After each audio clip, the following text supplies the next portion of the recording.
Hello friends! Today we're going to be making a Beauty and the Beast embroidery. And that is all I have to say. Apart from, look at my new notebook! It's so cute! Okay, let's go.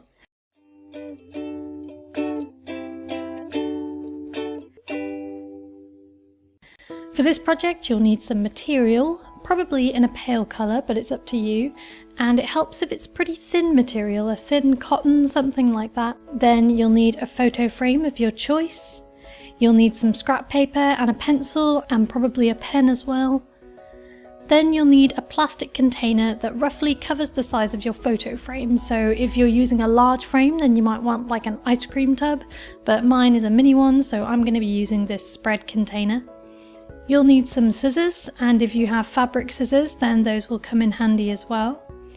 And finally you'll need some threads in different colours, and you can use either strands of embroidery thread or you can double up ordinary thread, and that pretty much works just as well. First we're going to create the equivalent of an embroidery loop, which basically will keep our material nice and taut and easy to work on.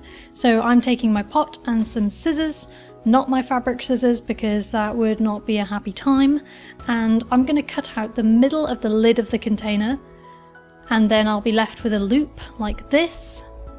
Next I'm going to cut around here so that I'm left with another loop and the two still snap together. Next take a piece of paper and sketch out roughly the size of the window of your frame so you know the size space that your picture needs to fit in. I then also laid my embroidery loop over the top and made sure my sketch would fit in that area too. So I'm going to be drawing a picture inside this area here. I drew it, and this is what I drew. Once I'd sketched out the picture in pencil, I went around the outline in pen to make it nice and bold. The simpler your picture is, the easier it'll be, the less time it'll take, but feel free to make it a lot more complicated if you're feeling brave. Next, cut out two pieces of material that are comfortably bigger than your drawing and comfortably wider than your embroidery loop. Mine could have been a bit bigger ideally. Lay one of the pieces of fabric on top of your drawing, and this is where a thin fabric comes in handy because you should be able to trace your drawing through with a pencil. If you're uber confident about life and your creative abilities, you could draw straight onto the fabric with no paper at all. However, you want your drawing to be made with clean, faint lines so that they'll be covered up when you stitch over them. So drawing onto paper first just makes that a lot easier. Once your sketch is done, put your other piece of fabric underneath. Doubling up the fabric like this means that any knots or finishing off stitches you make on the back of the fabric won't show through on the front. So now you need to press the two pieces of the fabric together into your makeshift embroidery loop. I was quite concerned for a while that this wouldn't work because I couldn't get the loop to close all the way around. I thought I was going to have to find another container to try, but I finally managed to make it work by applying pressure to all sides at once, and as soon as everything had clicked down, it stayed down very securely.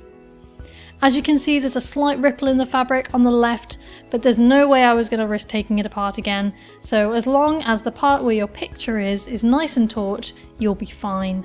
Next we can start sewing, so tie a knot in the end of the colour thread you've chosen, bring your needle up at the beginning of one of the lines you've drawn and make your first stitch. For the next stitch, just bring your needle up another couple of millimeters from your first, and then bring the thread back to meet your first stitch. So you're going to carry on back stitching along your lines.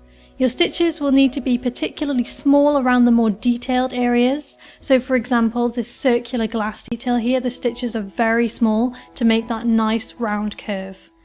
And when you're finishing off stitches at the back, when you reach the end of your thread, you can just stitch into one of the stitches on the back there to finish off. So this is my finished design. As you can see, I used a combination of normal threads and some with metallic strands to make it extra sparkly and magical and stuff. So when you're done sewing, you can go ahead and remove your finished embroidery from the loop. And you'll probably find that you have a bit of a crease around your fabric, so I quickly grabbed the iron just to press that out. Now all that's left is to frame your design. So your frame might have come with a piece of paper already in there, and that's what I'm using to position my fabric, but you could cut out a rectangle out of some card for something more sturdy to work on. How you do this is up to you. You could use some double-sided tape to stick the fabric down onto the paper or the card to make sure it doesn't shift as you frame it. I found that I could just skip that step, and I tucked the edges of the fabric around the piece of paper before slipping it into the frame. Obviously, if there's any leftover fabric, then you can cut that away as well. Then I finished it off by closing up the back of the frame, and that is all there is to it. Of course, you can make your design as complex and imaginative as you wish, but that is what I'm going with for today. So feel free to subscribe for more creative project ideas, and I will see you next time. Bye!